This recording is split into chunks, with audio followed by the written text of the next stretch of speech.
You ever got to play KD during that time period, or was that like later on? You definitely ran into him. Yeah, you did. So my second AAU team, I played for the PG Jaguars and KD. So I was 9 and KD was playing 13. Yeah, we're 5 years apart. So I was 8, he was 13. So we played on the same AAU team, but like he was just on the older team. Team, So yeah. spent so much time together. That's when him and his brother and his mom really, honed in on me because I was one of those kids like I love the game. Like I would practice our practice, and then I would wait and have my mom like come later so I could watch Katie in the practice. Like I wanted to, watch them practice and really like I didn't care about getting out there yet. I just really wanted to just like watch and like be a student and because those guys like I idolized them. So Kevin always took a liking to me just because our love for the game. Like my mom or my dad, they'll just drop me off at our gym. We had this big gym called Run and Shoot, Hmm. and it was like a free fall. Like and just you had the big the pros and you had the college kids and the kids who like had the chance. They all played on the main court, and I literally would just sit there and watch. Like so, I saw Calvin Cage, I saw Steve Francis, I saw all these guys like play, and like Kevin, he just stuck out. Just you just knew he had something that was different than everybody. But like we had that love, like we'd be in the gym all day, and he's been my big brother ever since. And then years later, you in the league playing with him. You were McDonald's All American. Like you had a wild high school career. I don't think you realize how much stuff you did in high school. You played McDonald's. You played in the Elite 24. Oak Hill. Y'all won 30 games. I do remember that. We lost Yeah. three. We lost in the championship and I think it was double overtime and triple overtime. We probably would have finished like number 2. St. Anthony's, they had Miles Mack and Kyle Anderson. They were really good. They didn't lose at all that year, so they was gonna get the national championship, but we lost in the ESPN Rise, whatever ESPN championship. So for us to be number 2 in the country, and we lost that game. Something I'm still sick about. My good friend Justin Anderson, I hit the free throw to put us up 3 in the first overtime. He comes down and hits a crazy 3 like across his body, ties the game up. They end up beating us in double overtime, and he reminds me about that a lot. So we won 2 gold medals together. Obviously, he's from Virginia, so I remember meeting him when he was in the 7th grade. He's always been a special talent, man. But Justin, he's like one of the best humans you'll ever meet, man. And us bonding, we were in high school, and us playing, in the D League, us playing against each other in the league. Um, he's one of the better guys in it, man. And everything that he's gotten, he deserves. And obviously, he's on his quest to, get back where he belongs. So guys like that, we have that special bond with each other. Like put a lot of work in with Remy like every summer. So seeing him work is dope. Or you play with Steve Smith. This is where he retired and everything. So how was that? How first of all, how'd you get to Oak Hill? I don't think I covered that part. So what made you go to Oak Hill? Obviously, we were younger. Oak Hill was the school, The right? epitome, yeah, yeah. And Katie went there too. So Yeah. that helped. Yeah. In Taiwan was there at the same time. And you hear it like I remember watching LeBron play Oak Hill, on TV, when he was a senior. Like that's how far it goes back for me, like being a fan of Oak Hill. Then doing the research, you see this guy went here, you see Steve Blake went there, you see Jerry Stackhouse went there, Rob Strickland, Ron Mercer, like all these guys who I idolized my entire life. So you start paying attention, right? And then when Kevin went there, his junior year in Taiwan, that's when I really like became like an Oak Hill fan.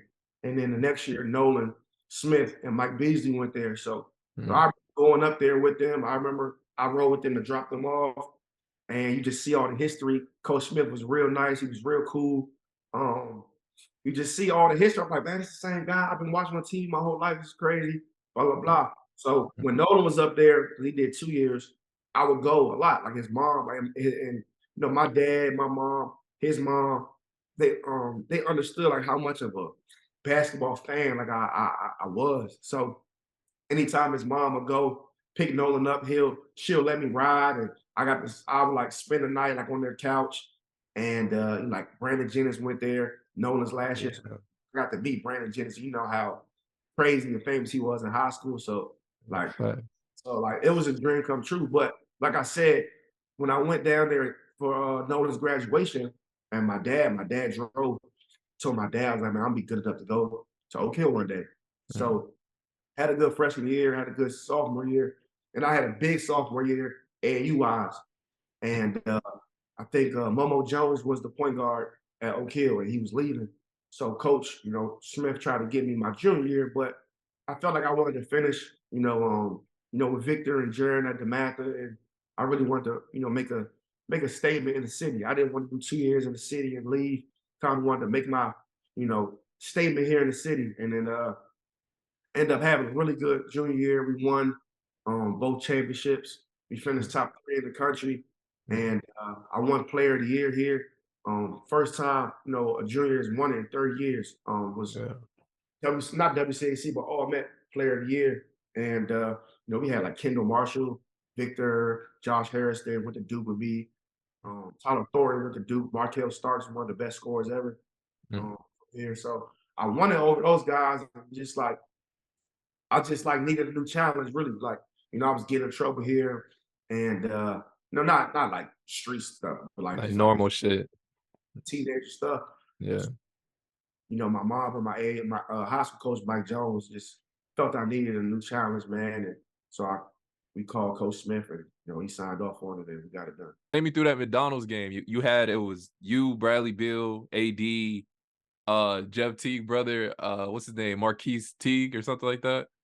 Yeah. So how was that? So when you first got the announcement that you're gonna be McDonald's All American, and then when you went, it was in Chicago when you went.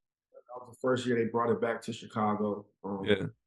After a while, it was great, man, because like I said, like I grew up this big fan, right? And I remember watching my first McDonald's All American game, 2002, with Carmelo, Amari Stoudemire, Bosch, JJ Redick, Sean Dockery. It was in Madison Square Garden. I'm just like, what game is this? And just do your history, do your homework on it. These are 24 best high school players in the country. Blah blah blah. So like that was the goal. I got to be a McDonald's All American. Then you see Taiwan and Kevin be All Americans in '06, and then we had 4 from PG County in '07. Chris Wright, Austin Freeman. I was in Louisville. I actually went to the game. So that was great. Like, that year, '07 was Blake Griffin, James Harden, Derrick Rose, Eric Gordon, Kevin Love, like Jared Bayless. Like it was crazy stat. Damn. Yeah. Dante Green, my guy who I hoop it every day. He's from Baltimore. He was in the game as well too. So Maryland had 5 representatives that year. But yeah, I mean that's always the goal. Just you want to be a McDonald's All American, and to make it with like Brad, AD, all my guys who I played, against and with my whole time in high school, for us to be there, representing, our families, our cities, our schools was dope. But one thing about our game, I remember it was so much trash talk. Like, Brad and Austin always had this kind of. So, Brad was on the East, Austin was on the West, and Gilchrist, he was like Mike Gilly, he was like always number 1.